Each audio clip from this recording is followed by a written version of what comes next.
अस्सलाम वालेकुम। ढेरों ढेर रोटियां बनाना चाहती हैं, गैस की बचत भी करना चाहती हैं, साथ में शदीद गर्मी से भी बचना चाहती हैं, तो आज की वीडियो आप ही के लिए है। ज़बरदस्त सी टिप्स इस हवाले से लेकर आई हूँ। और अगर आप भी मिरर को मिनटों सेकंडों में क्लीन करना चाहती हैं तो आज ज़बरदस्त टिप्स इस हवाले से शेयर की जाएंगी। चकला बेलन अगर आपका भी लकड़ी का है तो आज की वीडियो देखना मत भूलिएगा। डाटा केबल को लंबे अरसे तक चलाना चाहती हैं और इसके साथ साथ चार्जर का एक यूजफुल सा इस्तेमाल भी आज की वीडियो में शामिल होगा। बिस्मिल्लाहिर्रहमानिर्रहीम। Welcome to EMT hacks YouTube channel. आज की वीडियो में जो सबसे पहली टिप मैं आपके साथ शेयर करने जा रही हूँ वो इस तरह के आपके पास जो बैग्स होते हैं, जो ग्रॉसरी बैग्स होते हैं, जिनको अब हमें परचेज करना पड़ता है, इसको अगर आप अपने साथ कैरी करती हैं या इनको संभाल कर रखना चाहती हैं, वो भी बिल्कुल थोड़े से स्पेस में, तो आज मैं एक ज़बरदस्त सी टिप आपके साथ शेयर कर रही हूँ। आपने इस तरह से इसको फोल्ड कर लेना है जैसे मैंने फोल्ड किया है। उसके बाद इसके हैंडल को इस तरह से निकाल लेना है। लीजिए जनाब, बग़ैर किसी धागे के, बग़ैर किसी पिन के एक ज़बरदस्त तरीके से आपका जो ये बैग था वो फोल्ड हो चुका है, वो ज़बरदस्त तरीके से सिक्योर हो चुका है और अब ये बहुत ज़्यादा मैस भी नहीं क्रिएट करेगा। बहुत थोड़े से स्पेस में जो है वो आप इसको रख सकती हैं, अपने हैंड बैग में रखना चाहें, क्योंकि अगर आप ग्रोसरी के लिए जाती हैं तो ये बैग्स आपको परचेज करने पड़ते हैं। तो पैसों की बचत के लिए आप हमेशा इनको अपने बैग में इस तरह से थोड़े से स्पेस में रख सकती हैं। अगर आप भी लैपटॉप इस्तेमाल करती हैं और इसके नीचे आप कोई चीज़ भी नहीं रखती हैं, कोई हार्डबोर्ड, कोई गत्ता, कुछ भी नहीं रखती हैं, तो आप बहुत बड़ी गलती कर रही हैं। आपके लैपटॉप की लाइफ भी कम हो जाएगी और उसके साथ साथ वो हीट जो छोड़ता है वो भी आपके लिए नुकसानदेह है। तो अगर आप इसको बिस्तर पे यूज़ कर रही हैं, टेबल पे यूज़ कर रही हैं, जहाँ भी कर रही हैं, नीचे कोई हार्डबोर्ड रख लीजिए। हार्डबोर्ड नहीं है तो जो अंडों की ट्रे होती है इसको भी काट कर आप इसके नीचे रख सकती हैं, वो भी बहुत ही ज़बरदस्त तरीके से आपके लैपटॉप को सिक्योर कर देगी। अगर आपके भी शीशों की हालत कुछ बच्चों ने ऐसी कर दी है, गंदे मंदे हाथ लगाकर ड्रेसिंग के शीशे की या पानी के छींटे पड़ पड़ के आपके वॉशरूम के शीशे की हालत कुछ इस तरह से हो चुकी है, तो एक ज़बरदस्त सी टिप आपके साथ शेयर करी हूँ। कोई आपको महंगा केमिकल वाला स्प्रे करने की ज़रूरत नहीं है, कोई साबुन की ज़रूरत नहीं है, कोई जो है वो आपको सर्फ की ज़रूरत नहीं है। सिंपली आपने अपने घर से जो है वो आलू लेना है। जी हाँ जी, वही आलू जो आप खाने में इस्तेमाल करती हैं। अगर आप उसका छिलका मोटा उतारती हैं तो छिलके से भी ये काम कर सकती हैं, नहीं तो एक छोटे से साइज़ का आलू ले लीजिए और पूरे घर के शीशे जो है वो 10-15 दिन बाद जो है वो क्लीन कर लीजिए। उसके बाद सिंपली आप इन पर कपड़ा लगाएंगी तो आपके शीशे जो है वो हमेशा चमकते रहेंगे। ये देखिए जनाब, मैंने आपके सामने ही है, आप वॉशरूम का देख रहे हैं पहले कैसे उस पर जो है वो पानी के धब्बे हैं और इसके लिए हम महंगे केमिकल वाले स्प्रेज यूज़ कर रहे होते हैं। पैसों के भी ज़ाया होता है और स्प्रेज वैसे भी सेहत के लिए भी इंतहाई नुकसानदेह होते हैं क्योंकि वो उनमें केमिकल भर भर कर इस्तेमाल होता है। हमने सिंपली आलू लेना है, उसके साथ इसको अच्छे से रब कर देना है जैसे मैं रब करके दिखा रही हूँ। तो आपने देखेंगी जैसे ही आप उसको रब करते जाएंगे, जितने भी स्टेन होंगे, जिद्दी से जिद्दी स्टेन भी होंगे, वो फ़ौरन से रिमूव होते जाएंगे। और उसके बाद आपने क्या करना है, आपने सिंपली कोई भी क्लीन डस्टर ले लेना है, कपड़ा ले लेना है, उसके साथ जो है वो इसको क्लीन कर लेना है। कोई पानी लगाने की ज़रूरत नहीं है, कोई साबुन, सर्फ, कोई भी चीज़ आपको लगाने की ज़रूरत नहीं है। इन सब चीज़ों के बगैर आपका मिरर चमक उठेगा और आप उसको देखकर खुद एक दफ़ा हैरान हो जाएंगी। ये टिप ना सिर्फ आप जो है वो वॉशरूम और ड्रेसिंग के मिरर के लिए इस्तेमाल कर सकती हैं, बल्कि आपका अगर टेबल का शीशा भी है, वो भी इसी तरह से ज़िद्दी किस्म के दाग उस पर आ चुके हैं, तो उसके लिए भी आप ये टिप ट्राई कर सकती हैं। उसके साथ साथ विंडो के शीशे के लिए, अगर आपका डोर है शीशे वाला, तो उसके लिए, सब चीज़ों के लिए जहाँ भी आपका मिरर इस्तेमाल हो रहा है, आप ये टिप यूज़ करके सिंपली अपने घर के सारे शीशों को मिनटों सेकंडों में बग़ैर मेहनत के चमका सकती हैं। अच्छा, ये भी ज़रूरी नहीं है आप हर दफ़ा नया आलू लें। आपने पूरे घर के शीशे क्लीन करने हैं तो आप इसका जो ऊपर गंदा हिस्सा हो जाएगा उसको काट कर दोबारा से इसको इस्तेमाल कर सकती हैं। आई होप ये छोटी सी टिप है लेकिन बहुत यूज़फुल है। ये देखिए, मैंने सिंपली उसको जो है वो क्लीन किया है और उसके बाद आप देख रही हैं जो वॉशरूम का शीशा है वो बिल्कुल चमक रहा है और मैंने इस पर कोई स्प्रे, कोई साबुन, कोई सर्फ, कुछ भी यूज़ नहीं किया। सिर्फ आलू को रब किया और उसके बाद कपड़ा लगाया है अच्छे से, और ये शीशा आपके सामने है कैसे चमक उठा है। तो इस तरह से आप भी अपने घर के पूरे घर के शीशों को चमका सकती हैं। इसी तरह से सेम यही टिप फॉलो करते हुए हम अपने जो है वो ड्रेसिंग के शीशे को भी चमकाएंगे, जहाँ पर बच्चों ने ज़िद्दी किस्म के दाग लगाए हुए होते हैं, हाथ लगाए हुए होते हैं, या कुछ आपसे भी गिर जाता है, तब भी आप इस टिप को फॉलो कर सकती हैं।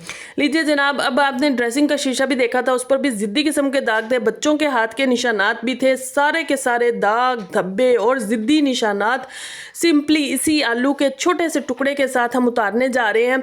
और आपने करना क्या है, वही आलू का अपने टुकड़ा ले लेना है और उसको अच्छे से ऊपर से काट कर जो है वो रब कर देना है। रब करने के बाद क्लीन जो है वो डस्टर लीजिए और उसके साथ जो है वो मिरर को क्लीन कर लीजिए।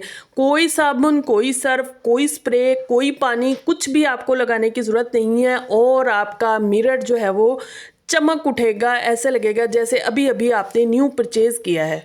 इस छोटी सी टिप को एक दफ़ा ट्राई ज़रूर कीजिएगा और मुझे फीडबैक दीजिएगा कि आपको कैसी लगी। आई होप एक दफ़ा आप ट्राई करेंगी तो आपके हज़ारों रुपए की बचत होगी, जो आपने केमिकल वाले स्प्रे वाले यूज़ करने थे मिरर क्लीनिंग के लिए, टेबल क्लीनिंग के लिए, वो सब की आपकी बचत हो जाएगी और उन्हीं पैसों को आप जो है वो अच्छे तरीके से और इस्तेमाल कर सकती है। चलिए जी फटाफट से देख लेते हैं नेक्स्ट टिप। चकला बेलन, आप लकड़ी का यूज़ कर रही हैं तो आपका बेलन जो है वो बहुत जल्दी गंदा हो जाता है, या उसकी बहुत जल्दी उसकी लकड़ी फूल जाती है वॉश कर करके, या वो आप जो है वो जम्स फ्री नहीं करती हैं। तो आज ये टिप लाजमी देखिएगा, बहुत ही यूज़फुल सी टिप ये मैं शेयर करने जा रही हूँ। चकला बेलन आपके सामने है, इसको मैं तकरीबन 10 से 15 दिन बाद अच्छे से डीप क्लीनिंग इसकी करती हूँ। किस तरह से करती हूँ वो आपके साथ शेयर कर रही हूँ। थोड़ा सा मैंने जो है वो सॉल्ट लिया है, वही सॉल्ट जो आपने खाने में इस्तेमाल करती हैं, अच्छे से इसके साथ ऊपर रब कर देना है। इससे क्या होगा, जितने भी इसके अंदर जर्म्स होंगे, बैक्टीरियाज होंगे, वो सारे के सारे जो है वो निकल जाएंगे। कोई साबुन, कोई सर्फ मैं यहाँ पर भी इस्तेमाल बिल्कुल भी नहीं करूँगी, बगैर किसी साबुन सर्फ के इसकी क्लीनिंग होगी, सिर्फ और सिर्फ नमक के साथ। और आप देखेंगी ये ऐसे शाइन करेगा, ऐसे चमकेगा जैसे अभी आपने न्यू परचेज किया हो। इसी तरह से जो है वो चकला और बेलन दोनों की आपने जो है वो अच्छे से क्लीनिंग कर लेनी है नमक के साथ, थोड़ा थोड़ा पानी लगाकर, और उसके बाद जो है वो इसको सिर्फ 3 से 4 मिनट रहने दें ताकि नमक अच्छे से इसके अंदर जज्ब होकर जितना भी जो है मट्टी डस्ट है वो सारी की सारी, आटा उसके अंदर है जज्ब हुआ हुआ सारा का सारा निकल आए। उसके बाद इसको वॉश कीजिए। वॉश करने के बाद जो है वो आपने इसको ड्राई होने देना है। ये मेरा अच्छे से ड्राई हो चुका है। ड्राई करने के बाद आपने क्या करना है, आपको अब चाहिए यहाँ पर ऑयल। ऑयल आप कोई भी इस्तेमाल कर सकते हैं, कोकोनट ऑयल इस्तेमाल कर लें, खाने में जो इस्तेमाल कर रही हैं वो कर लें, या सरसों का ऑयल कर लें। मैं जो है वो यहाँ पर सरसों का ऑयल इस्तेमाल कर रही हूँ क्योंकि मैं अक्सर यही इस्तेमाल करती हूँ। इससे शाइन बहुत ज़बरदस्त आती है और बेलन पर जो रोटी चिपकती है वो भी बिल्कुल नहीं चिपकती है। 10-15 दिन आप बड़े आराम से बग़ैर धोए, बग़ैर वॉश किए, बग़ैर जो है वो कुछ भी इसको किए हुए रोटी बना सकते हैं। रोटी चिपकेगी भी नहीं, ये भी मेरी गारंटी है। ये देखें, ये वही बेलन है जो अभी आपको डल नज़र आ रहा था और अभी आप देखिए कितनी ज़बरदस्त इसमें शाइन आई है। और ये मैं आपको 1 से 2 दिन बाद जो है वो इसका इसी वीडियो में जो है वो शक्ल आपको फिर दिखाऊंगी। आप देखेंगी कोई इसकी शाइन में कमी नहीं आई होगी। अच्छा, मैं आपको क्यों कह रही हूँ कि आपको वॉश करने की भी ज़रूरत नहीं है, इसलिए नहीं कि हम इसको संभाल कर रखेंगे। जी हाँ जी, आपने शॉपिंग बैग ले लेना है, पॉलीथीन बैग ले ले, कोई भी बैग ले ले, आपने उसके अंदर जो है वो इसको इस तरह से गिरा लगा कर रखना है ताकि कोई छिपकली, कोई काकरोच, कोई कीड़ा मकोड़ा इसकी तरफ जा ना सके और बग़ैर वॉश किए हुए आप इसको इस्तेमाल कर सके। लकड़ी है, जब आप इसको रोज़ 2-3 टाइम धोएंगी, वॉश करेंगी तो वो लाजमी सी बात है फूल जाएगी। तो अगर आप इसको इस तरह से संभाल कर रखेंगी, 10-15 दिन बाद इसको वॉश करेंगी और इसी तरह से डीप क्लीनिंग करेंगी तो जर्म्स, बैक्टीरिया भी ख़त्म होंगे और आपका ये लंबे अरसे तक भी चलेगा। अच्छा जी, अगर आपके पास भी 2-3 चार्जर है, सी टाइप है और प्लेन है, तो आपको परेशानी होती है या कोई गेस्ट आ जाए उसको भी परेशानी होती है कि इसकी कौन सी साइड सीधी है, कौन सी साइड जो है वो इसकी हमने यूज़ करनी है। तो उसके लिए आप सिंपली सी टिप है कि आप नेल पेंट लगा दें इसकी फ्रंट साइड पर या जिस साइड पर ये जो है वो पिन आनी है आपके मोबाइल में, तो आपको फिर टेंशन परेशानी लेने की ज़रूरत नहीं पड़ेगी। पिन ख़राब नहीं होगी, मोबाइल में नहीं फंसेगी। बाज़ औक़ात हम इतना ज़ोर लगा रहे होते हैं कि पिन टूट जाती है जो इसकी होती है, तो वो भी नहीं टूटेगी। टूटेगी। चार्जिंग हो गई है। अब जो आपने चार्जर को संभाल कर रखना है तो वो किस तरह से रखना है, आपने डाटा केबल को इस तरह से उतार कर फोल्ड करके चार्जर के ऊपर ही इस तरह से फिक्स कर देना है। वैसे तो मैंने और भी बहुत सारी टिप्स शेयर की हैं, लेकिन ये बहुत ही आसान, बहुत ही यूज़फुल है। कोई चीज़ आपको नहीं चाहिए, सिंपली आपने उतारने के बाद इसको फोल्ड किया और चार्जर पर इस तरह से फिक्स कर दिया, जैसे मैं ये आपको करके दिखा रही हूँ। इस तरह से ये बहुत थोड़ा स्पेस लेगा। बैग में भी रखना चाहती हैं तो बड़े आराम से रख लीजिए, बैग में भी मैस नहीं होगा और घर में भी मैस नहीं होगा। जब चार्जिंग की है, केबल उतारिए और इस तरह से संभाल कर रख दीजिए। जो इधर उधर लटकती रहती है, हैंग रहती है, उसकी वजह से केबल आपकी जल्दी ख़राब हो जाती है।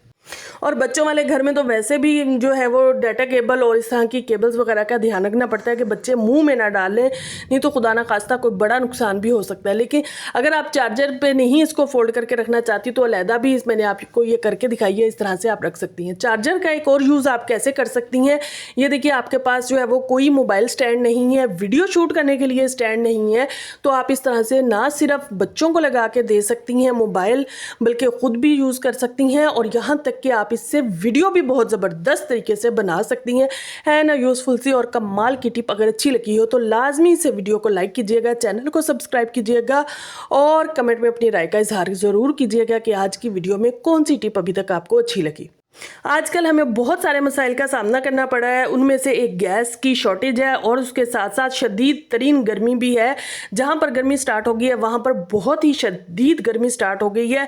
तो अब मैं आपको बताती हूँ आप ढेरों ढेर रोटियां मिनटों सेकंडों में कैसे बना सकती हैं। पहले तो आप ये चकला बेलन देखें, 2 से 3 दिन इसको हो चुके हैं इस्तेमाल करते हुए मुझे, और आप देख लिए अभी भी ये बिल्कुल वैसे ही शाइन कर रहा है। मैंने पॉलीथीन बैग में आपके सामने निकाला है और इसको जो है वो आप इसी तरह से पॉलीथीन बैग में रखेंगी तो वॉश करने की भी ज़रूरत नहीं पड़ेगी और साथ में जो है वो आप इसको लंबे अरसे तक महफूज भी रख सकती हैं, बगैर लकड़ी आपकी फूले हुए इस्तेमाल कर सकती हैं। अच्छा जी, अब मैं आपको बताऊं ढेरों रोटियां आपने कैसे बनानी है। ये काम आप पंखे के नीचे बैठकर या एसी में बैठकर भी कर सकती हैं। आपने करना क्या, पॉलीथीन बैग ले लेने हैं। यहाँ पर आपने जो पॉलीथीन बैग लेने हैं वो कोशिश ये करनी है न्यू हो, अगर न्यू नहीं है तो जो यूज़ वाले भी हो उनको वॉश करके ड्राई कर लें या उनको अच्छे से गीले कपड़े के साथ जो है वो क्लीन कर लें, क्योंकि इनके अंदर हमने रोटी बनानी है, इसलिए आपने इनको अच्छे से और क्लीन, और कोशिश करें पहले न्यू ले लें, अगर न्यू नहीं है तो क्लीन लाजमी कर लीजिएगा। उसके बाद ऊपर नीचे से इस तरह से काट लेना है, साइडों से भी काट लेना है। ये 2 रोटियां बनाने के लिए आपका बिल्कुल परफेक्ट है। मैंने यहाँ पर 3 रोटियां बनानी है। आपने जितनी भी रोटियां एक ही दफ़ा में बनानी है उतने पॉलीथीन बैग्स आपको चाहिए। अगर आप जो है वो 2-2, 3-3 करके बनाकर बेल कर रखना चाहती हैं तो भी आप रख सकती हैं। ये रोटियाँ हम इस तरह से बनाएंगे कि ये चिपकेंगी भी नहीं, इनमें थोड़ा सा खुश्क आटा ज़्यादा लगता है, लेकिन रोटी आपकी ड्राई बिल्कुल भी नहीं बनेगी। आप सब रिज़ल्ट देख कर हैरान हो जाएंगी। मैंने यहाँ पर 2 पॉलीथीन बैग लिए थे, उसके 4 हिस्से बनाए हैं। ये देखिए इस तरह से मैंने पहले से पेड़े बनाए हुए थे, उनको बारी बारी रखती गई हूँ। इस तरह से एक पॉलीथीन बैग रखा, उसके ऊपर पेड़ा रख दिया। 3 मैंने बनाई हैं रोटियाँ यहाँ पर और 4 मेरे पॉलीथीन बैग यहाँ पर यूज़ हुए हैं। और इसी तरह से आपने करना है। अब इसको आप चाहें तो बेलन के साथ भी बेल सकती हैं, वो भी मैं आपको ये देखिए बेल के दिखा रही हूँ। बड़े आराम से रोटी बेली जा रही है। लेकिन अगर बेलन के साथ आपको प्रॉब्लम हो रहा है तो कोई कटोरी या जो जिस परात में आप आटा गूंथती हैं उस परात को भी आप यहाँ पर यूज़ कर सकती हैं। मैं चूंकि बच्चों के लिए रोटी बना रही हूँ इसलिए मैंने कटोरी ली है और छोटे साइज़ की मेरी रोटी बनेगी। आप अगर बड़े साइज़ की रोटी बनाना चाह रही हैं तो आपने परात भी यहाँ पर यूज़ कर सकती हैं। परात के साथ भी ऐसे जैसे मैंने कटोरी के साथ घुमाया है आप घुमाएंगी तो आपकी रोटी जो है वो अच्छे से बेली जाएगी। उसके बाद थोड़ा सा इसको हाथ पे करना चाहती हैं बारीक तो कर सकती हैं, नहीं तो एज इट इज़ भी आप यूज़ कर सकती हैं। ये देखिए जनाब, तवा मेरा पहले से गर्म था, उस पर मैंने रोटी डाल दी है। अच्छा, अगर आप तवे पर नहीं बनाना चाहती हैं तो आपके पास बड़ी कोई पतीली है या आपके पास जो है वो कढ़ाई है तो उसके अंदर भी आप बना सकती हैं। मैंने रोटी डाली है, हल्की सी वो कुक हो गई है, मैंने दूसरी रोटी डाल दी है। जब दूसरी भी हल्की सी कुक हो गई है तो मैंने तीसरी डाल दी है। इस तरह से आप तीनों रोटियां एक ही वक्त में जो है वो बना सकती हैं। और ये जो रोटियां हमने बेली हैं ये आप पंखे के नीचे बैठकर एसी में बैठकर जो है वो बेल सकती हैं। उसके बाद किचन में आइए, तवा गर्म कीजिए और जल्दी जल्दी ये सारी रोटियां ऊपर बारी बारी डालते जाइए। मिनटों सेकंडों में आपकी रोटियां बनकर रेडी हो हो जाएंगी, आप खुद देखकर हैरान हो जाएंगी। अब 50 रोटी बनानी हो, 60 बनानी हो, आपको मिनट लगेगा, क्योंकि रोटियां बेली हुई होंगी, बारी बारी उनको डालती जाइए और सेकती जाइए। और मैं यहाँ पर पोने का इस्तेमाल ही कर रही हूँ, क्योंकि मैं रोटी को डायरेक्ट हीट पर नहीं सेकती। तो मैं आप देखेंगे रोटी बिल्कुल फुली हुई ज़बरदस्त सी बनेगी, ना कहीं से कच्ची होगी, ना कहीं से जो है वो ओवर कुक होगी। बहुत ज़बरदस्त फुली हुई रोटी आपकी बनकर इस तरह से रेडी होगी। आप देख सकती हैं रोटियां कैसे फूल रही हैं। इसी तरह से आप भी फुली हुई फ्लफी सी रोटी बना सकती हैं मिनटों सेकंडों में। मुझे इजाज़त दीजिए, इंशाल्लाह नेक्स्ट वीडियो में मुलाकात होगी। Take care, bye bye, thank you very much.